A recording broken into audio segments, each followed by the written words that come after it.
Paano kung ang yakap na matagal nang hinihintay ng milyon-milyong My Chris supporters, ay siya na rin palang pinakamasakit na yakap sa kanilang dalawa? At paano kung ang katahimikan ng My Chris ay may dahilan na hindi inaasahan ng marami? Tara, pag-usapan natin. Kamusta mga Kers? Welcome back sa ating panibagong reaction video. Kung bago ka pa lamang sa channel, huwag kalimutang mag-like, mag-subscribe, at i-click ang notification bell para lagi kang updated sa mga latest na balita tungkol sa Kalinga family at sa paborito nating mga kwento. Isa sa mga pinakamalaking tanong ngayon ng napakaraming followers ay ito, may pag-asa pa bang maibalik ang My Chris? O tuluyan na ba itong mananatiling alaala na lamang? Sa nakalipas na mga buwan, mapapansin nating tila biglang tumahimik ang mga content na dati ay inaabangan ng napakaraming viewers. Ang bawat upload noon ay umaabot sa daan-daang libong views. Sa bawat pagkikita ni Mikoy at Krista, maraming natutuwa dahil nakikita nila ang natural na samahan ng dalawa. Ngunit kasabay ng pagtaas ng kasikatan ng My Chris, dumami rin ang mga puna at batikos mula sa iba't ibang panig. May mga nagsasabing hindi na raw dapat ipagpatuloy ang ganitong klase ng content, habang mayroon ding mga nananatiling sumusuporta at nagsasabing inspirasyon lamang ang nakikita nila sa magandang samahan ng dalawang kabataan. Dahil dito, kapansin-pansin na tila naging mas maingat na rin ang direksyon ng mga sumunod na content. Marami ang nakapansin na hindi na madalas makita ang tandem na dati ay halos araw-araw na pinag-uusapan sa social media. Natural lamang na maraming supporters ang malungkot. Hindi may kakaila na naging malaking bahagi ng Kalinga community ang My Chris. Hindi lamang dahil sa mga masasayang eksena, kundi dahil nakita ng maraming tao ang pag-unlad ni Krista at ang pagiging maalaga ni Mikoy bilang isang kuya at kaibigan sa kanilang charity journey. Ngunit kasabay ng pananabik ng fans ay ang isang mahalagang tanong, handa na ba talaga ang panahon para ibalik ang My Chris? Marami ang naniniwala na ang desisyong ito ay hindi basta-basta. Hindi lang ito tungkol sa dami ng views o kasikatan ng tandem. Mas mahalaga pa rin ang kapakanan ng mga taong sangkot, lalo na kung may mga isyung maaaring makaapekto sa kanila. Sa social media, hindi rin nawawala ang iba't ibang opinyon. May mga nagsasabing ibalik na raw ang My Chris dahil miss na nila ang samahan ni Mikoy at Krista. Ngunit mayroon ding nagsasabing mas mabuting hintayin ang tamang panahon upang maiwasan ang panibagong kontrobersya. Kung mapapansin ninyo, hanggang ngayon ay hindi pa rin nawawala ang suporta ng maraming followers. Sa halos bawat video ng Kalinga, may mga comments pa ring nagsasabing, "Miss na namin ang My Chris. Sana kahit isang video lang. Hintayin namin kahit gaano katagal." Ipinapakita lamang nito kung gaano kalaki ang naging epekto ng tandem sa puso ng maraming viewers. Ngunit narito ang isang bagay na dapat din nating tandaan bilang tunay na supporters. Hindi lahat ng gusto ng fans ay maaaring mangyari agad. May mga pagkakataong kailangang unahin ang tamang desisyon kaysa sa kasiyahan ng publiko. At kung talagang mahal natin ang mga taong sinusubaybayan natin, dapat handa rin tayong respetuhin ang anumang desisyon ng kanilang team. Marahil ito rin ang dahilan kung bakit hanggang ngayon ay nananatiling tahimik ang usapin tungkol sa posibleng pagbabalik ng My Chris. Walang opisyal na kumpirmasyon na tuluyan na itong babalik, ngunit wala rin namang pahayag na nagsasabing imposible na itong mangyari. Kaya lalo lamang lumalakas ang pag-asa ng kanilang supporters.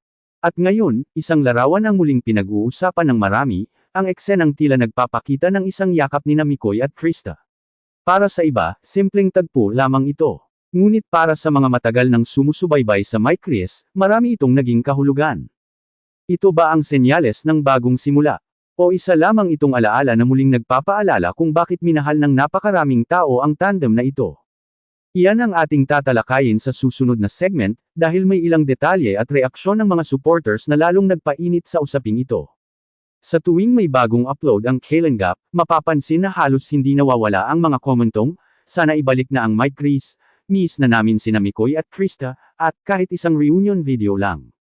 Ipinapakita nito na kahit matagal nang wala ang tandem sa mga bagong content, nananatili pa rin ang suporta ng maraming manunood. Marami ang nagsasabing hindi lamang dahil sa kilig kaya nila sinubaybayan ang My Chris.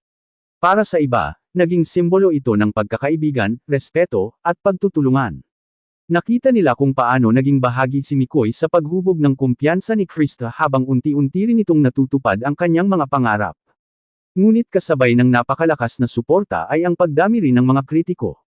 Hindi lingid sa kaalaman ng marami na naging sentro ng iba't ibang opinyon ang mga content tungkol sa My Chris. May mga nagsabing naaaliw sila rito, ngunit mayroon ding nagsabing hindi na ito dapat ipagpatuloy. Dahil dito, marami ang naniniwalang naging mas maingat si Kalen Gaprab sa direksyon ng kanyang mga content.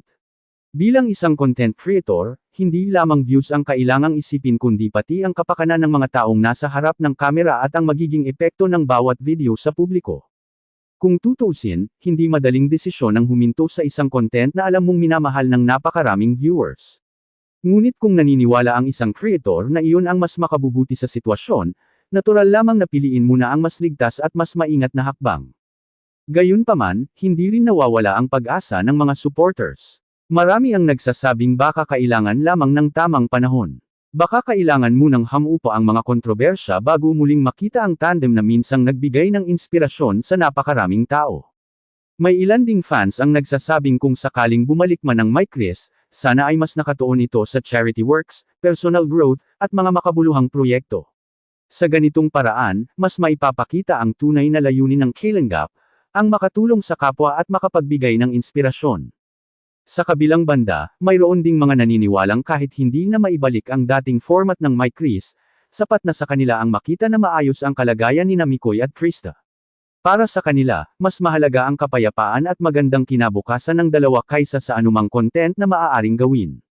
At marahil ito ang pinakamagandang paalala para sa ating lahat bilang supporters. Ang tunay na suporta ay hindi lamang nasusukat sa dami ng views o sa dami ng hinihinging reunion.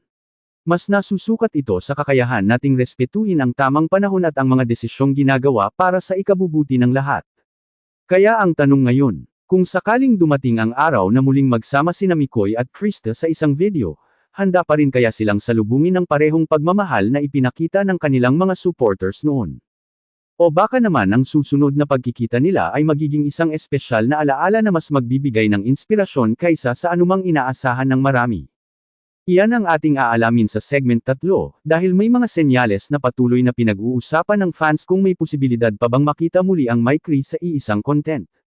At dyan muna nagtatapos ang segment 2 ng ating talakayan. Kung nagustuhan ninyo ang video, huwag kalimutang i-like, i-share, at mag-subscribe sa Ka-Earth. I-click na rin ang notification bell para hindi kayo mahuli sa ating mga susunod na updates tungkol sa Kalen Gap family, My Chris, at iba pang trending na usapin.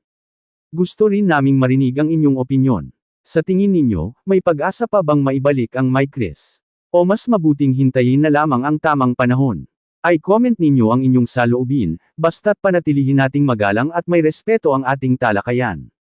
Maraming salamat sa inyong walang sawang suporta. Hanggang sa susunod na segment, ito po si Ka-Earth, nagsasabing ang tunay na supporter ay marunong ding umunawa at maghintay sa tamang panahon.